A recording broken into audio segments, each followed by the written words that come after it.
بسم الله والصلاة والسلام على رسول الله. اللهم إنا نسألك حسن الخاتم. حبايب قلبي ما تنسونيش في الاشتراك وتفعلوا زر الجرس واكتبوا لي تعليق حلو. ربنا يسعد قلوبكم يا رب. انا بقالي يومين ما صورتش معاكم لان كان ابني تعبان. بالله عليكم تدعوا له ربنا يشفيه، لان كان زي ما قلت لكم عنده كهرباء زياده على المخ، وكان متشنج وكانت محجوزابه في الجامعه في المنصوره. بالله عليكم تدعوا له ربنا يشفيه. اللي طالباه منكم بس الدعاء ليه ربنا يشفيه.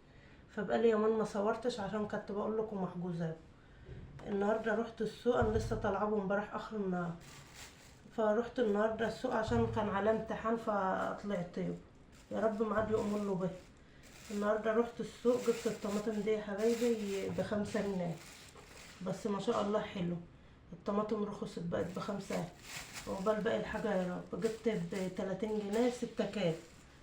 وجبت زي ما قلت لكم يا حبايبي، جبت الطماطم دي ب5، جبت 6 كيلو ب30 جنيه. وجبت الشطة على الفلفل دي يا حبايبي حلوة برضه ب8 جنيه. جبت الكيلو وربع ب10.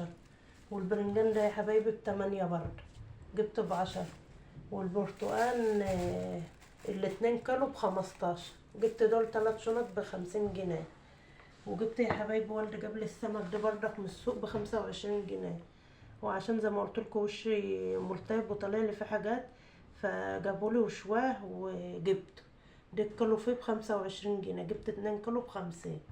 يبقى دي التسويقه بتاعتنا يا حبايبي، بس سمكه حلو. ال2 كيلو شبار ب50، اللي هو البولت بس صغير. والطماطم يا حبايبي زي ما قلت لكم ب5. والفلفل ب8. والبرنجان ب8. والبرتقال ال2 كيلو ب15.